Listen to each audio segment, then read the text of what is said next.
My name is Claire Whitmore. I am 34 years old. 3 months ago, my mother sent me a text message that contained 11 words. I read those 11 words 47 times before I finally understood what they meant. What they meant was that my daughter Lily, who was 6 months old at the time, who had my mother's eyes and my late father's chin, was not considered family. Not by my mother, not in the house where I had grown up, not at the table where I had learned to say grace. I saved that text message. I did not delete it. I did not respond to it. 2 months later, I stood in front of 80 people at my mother's 40th wedding anniversary party. I held my phone in my hand. The room smelled like gardenias and champagne. My mother was wearing cream lace. She was smiling the smile she used in church directories. I read the text message out loud. Every word, every punctuation mark in front of her pastor, in front of her bridge club, in front of the women who had known her since 1987. By the time I finished reading, my mother's face had gone the color of old snow. Before I go on, do me a small kindness.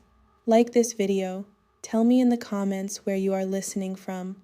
I love knowing who is at the table with me, anyone who has ever been told their child was somehow less than, the particular kind of fury I am describing, the cold kind, the kind that waits. Let me take you back to the day that text message arrived. It was a Thursday in February. The kind of February day in Minnesota when the cold makes your lungs ache. I was standing in my kitchen in St. Paul.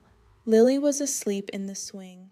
The kind with the mobile that plays the same 4 notes until you want to throw it through a window. I had been awake since 4:47 a.m. I was drinking coffee that had gone cold an hour ago. I was still in the same sweatpants I had worn for 3 days. My phone buzzed on the counter. A text from my mother. I need to talk to you about Thanksgiving. I don't think it's appropriate for Lily to be at the family table this year. She's not really family in the traditional sense. Let's discuss. I read it twice. Then I set the phone down. I did not throw it. I did not call her. I did not cry. I took a screenshot. I sent it to exactly one person, my best friend since college, a woman named Rachel Okonkwo. Rachel is a family law attorney. She is also the godmother to a child my mother had just said was not family. Rachel wrote back in 90 seconds, Claire, what the fuck? Do you want me to come over? I told her no. I told her I needed to think. I told her I would call her tomorrow. I did not call her tomorrow. I called her 4 days later. By then, I had made a decision, not a loud decision, a permanent one.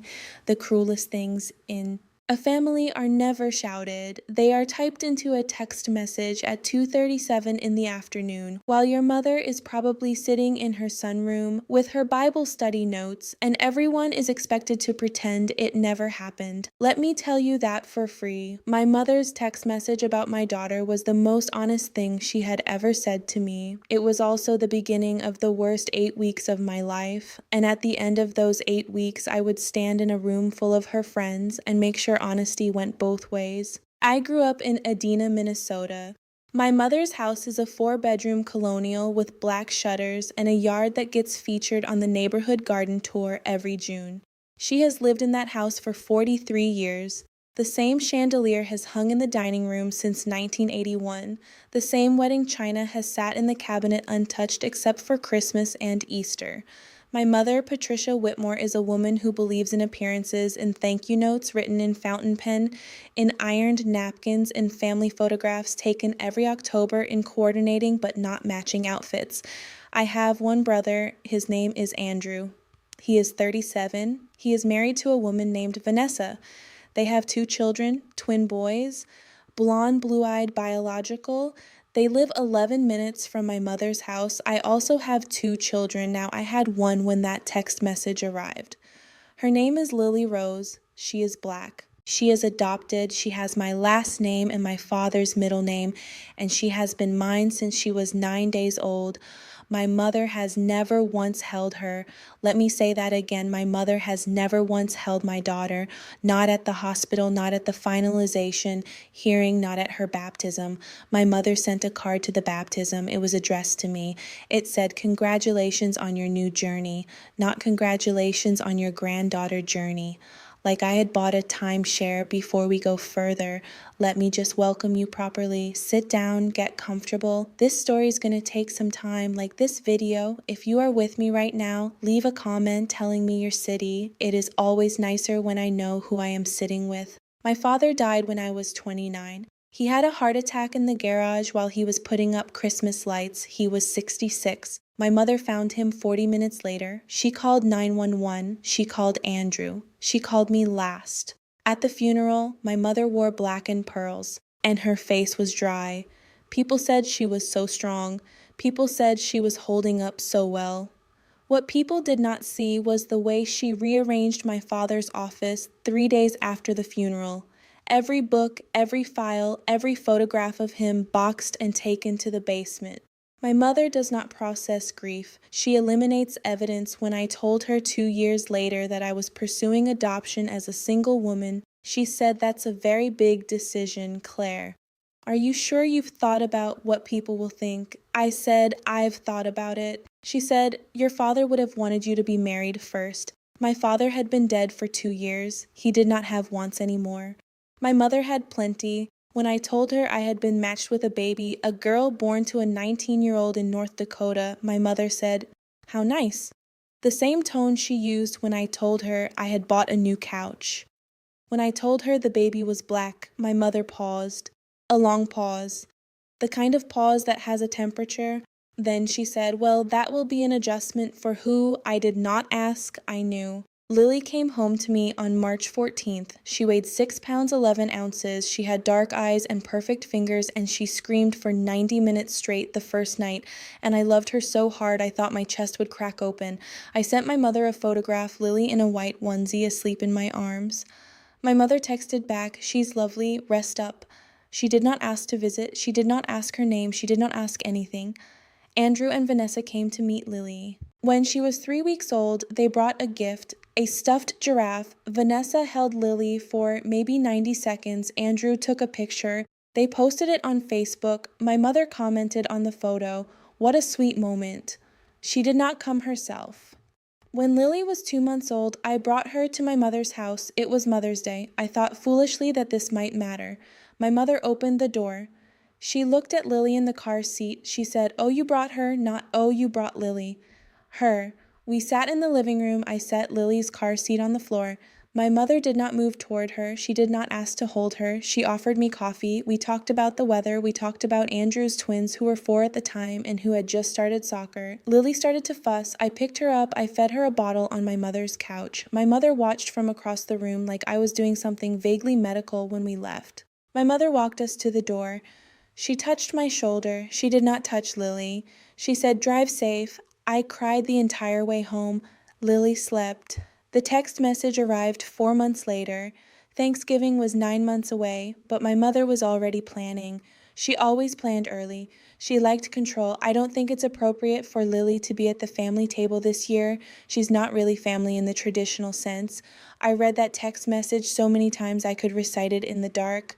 Not really family traditional sense. I am a high school English teacher. I know how to parse a sentence. I know what words mean when you put them in a particular order.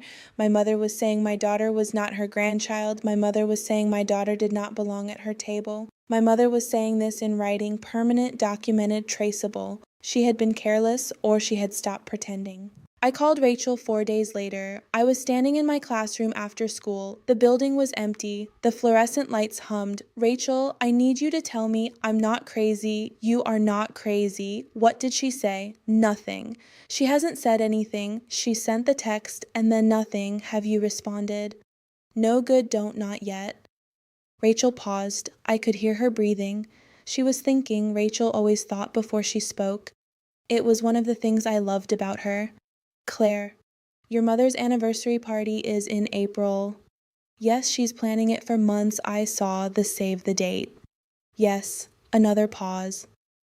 "Are you thinking what I'm thinking?" I was. My mother and my stepfather, a man named Gregory, whom she married 4 years after my father died, were celebrating their 40th combined anniversary, my mother's 40 years of marriage to my father, Gregory's 40 years to his late wife. It was a strange event to celebrate, but my mother did not care. She wanted the party. She wanted the photos. She wanted the room at the country club and the string quartet and the champagne toast. She had been planning it since January. She had chosen the flowers. She had chosen the menu. She had chosen cream and gold as the colors. She had invited 80 people. I was invited. Andrew was invited. Our children were listed on the invitation as in family, except Lily was not family. Not in the traditional sense. I RSVP'd yes for two, me and Lily. And my mother called me the day after she received my RSVP. Claire, honey, I got your response. Good, you're bringing Lily. Yes. A pause. Longer this time. Do you think that's appropriate? It's a formal event. Very adult. Andrew's bringing the twins. That's different. How, Claire? She said my name, the way she said it when she was about to ask me to be reasonable, to be convenient, to absorb one more cut for the sake of her comfort. Mom, I'm bringing my daughter. If that's a problem, let me know now. Silence. Then of course it's not a problem. I just want you to be comfortable. She wanted herself to be comfortable. I was about to make sure that never happened again. If you have ever been the mother whose child was excluded, stay with me. This next part is for you. I did not tell my mother I had saved her text message. I did not tell her I had shown it to Rachel. I did not tell her I had printed it, backed it up in 3 separate places, and that I had already memorized every word. I also did not tell her what I was planning to do with it. I spent 6 weeks preparing, not emotionally. Practically, I am a teacher. I know how to prepare a lesson. This was a lesson, a 90-second lesson my mother was about to receive in front of everyone who had ever told her she was a good Christian woman. Rachel helped me write my remarks. We sat at her kitchen table on a Sunday in March. Her wife Kendra made us pasta. Lily was on a blanket on the floor, gumming a cloth book. You need to be calm. Rachel said, no emotion, just facts. I can do that. You read the text, you provide context, you state the outcome, then you leave. I'm not staying for cake. Rachel smiled. No, babe, you're not staying for cake. Kendra, who is a therapist, leaned against the counter. Claire. Are you sure about this? Once you do this, you can't undo it. I don't want to undo it. Your relationship with your mother will never be the same. Good. It's been killing me for 34 years. Kendra nodded. She did not try to talk me out of it. She had been in the room when I cried about my mother enough times she knew. I bought a dress for the party, navy blue silk long sleeves, a collar. I did not want to look angry. I wanted to look like I belonged at a lectern. I bought Lily a white dress with smocking. I bought her white tights. I bought her the small pearl bracelet I had been saving for her first birthday. If my mother was going to exclude her, she was going to have to do it while looking at her. The night before the party, I did not sleep. I lay in bed and recited my remarks in the dark, 4 sentences, 87 words. I had timed it. 90 seconds start to finish. I got up at 5:30 a.m. I fed Lily. I showered. I curled my hair. I put on the dress. I looked at myself in the mirror. I looked like my father. Same nose, same serious mouth. I said out loud to my reflection, Dad, I hope this is okay. I do not believe in ghosts, but I believed that morning that if my father could hear me, he would understand. The party started at 2 p.m. on a Saturday in April. The country club ballroom had floor-to-ceiling windows that looked out over a golf course. The tables were set with cream linens and gold chargers. There were roses, there were candles. There was a small stage with a microphone. My mother had planned for speeches. She had planned for toasts. She had planned for everything except what I was about to do. I arrived at 2:15. Lily was in my arms. She was wearing the white dress. She was calm. She had just woken from a nap in the car. I walked into the ballroom. My mother saw me immediately. She was standing near the entrance with Gregory. She was holding a champagne flute. She was smiling. The smile faltered when she saw Lily. She walked toward me. Fast, Claire. You're here. I RSVP'd. Yes, of course you look lovely. She did not look at Lily. This is Lily, your granddaughter. My mother's jaw tightened, just barely, just enough. Yes, hello, Lily. She did not touch her. She did not lean down. She said hello the way you say hello to a stranger's dog. Then she turned to me. The children's area is in the back. Vanessa has the twins there. There's a sitter. I'll keep Lily with me. Claire, it's loud. She might get fussy, then I'll step out. My mother's smile was gone now. Please don't make this difficult. I'm not making anything difficult, Mom. I'm attending your party with my daughter. A woman in pearls walked past. My mother's smile returned instantly. She touched the woman's arm. She laughed. She turned back to me. We'll talk later, she whispered. Yes, I said, we will. I sat at a table near the center of the room. Rachel and Kendra were there. They had come as my guests. Andrew and Vanessa were 3 tables away. Andrew waved. I waved back. The twins were not at the children's area. They were at Andrew's table, coloring, eating crackers. Only Lily had been suggested for exile. The room filled 80 people, maybe more. I recognized faces from my childhood, my mother's friends, women from her book club, her Bible study, the pastor from her church. At 3 p.m., Gregory stepped up to the microphone. He welcomed everyone. He thanked them for coming. He talked about love, about partnership, about legacy.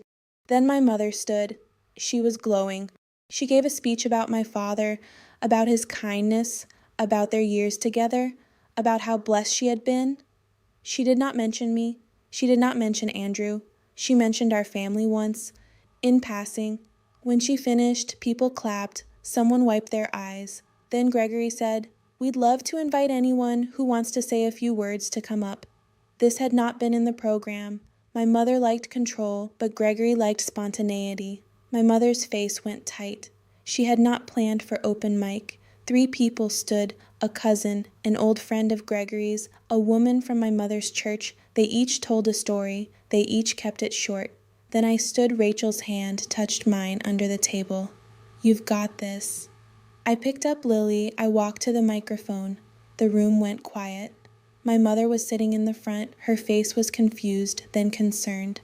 Then something close to panic. I adjusted the microphone. I looked out at the room. "Hi, for those who don't know me, I'm Claire Patricia's daughter." Polite smiles, a few nods. "I want to share something my mom sent me a few months ago. I think it's important that the people who love her understand who she is." My mother stood up. "Claire." I pulled out my phone.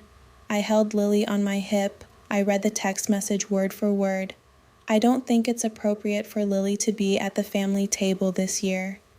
She's not really family in the traditional sense." I looked up. "This is Lily, my daughter, my mother's granddaughter. The child she has never held. The child she told me wasn't family." The room was silent, absolutely silent. I put my phone away. I wanted you all to know that, because my mother is very good at appearances, and I'm very tired of helping her maintain them. I stepped back from the microphone. My mother's face was white, completely white. People were staring. Some at me, most at her. I walked out. Rachel and Kendra followed. Behind me, I heard a single voice. "Andrew, Jesus Christ." Mom. I know 97% of people watching scroll past without subscribing. If you have stayed with me this far, do me the kindness of being in the 3%. It means more than you know. I sat in my car in the parking lot. Lily was in her car seat. She was chewing on her bracelet, happy, oblivious. Rachel leaned against my car. "You okay?" "I don't know." That was the bravest thing I've ever seen. It didn't feel brave. It never does. My phone started ringing. My mother. I did not answer. Then Andrew. I answered. "Claire." "Yeah, I'm sorry." I started crying. I had not expected that. I had not cried once in 8 weeks, and now I was crying in a parking lot while my brother apologized for our mother. "Andrew, you don't have to."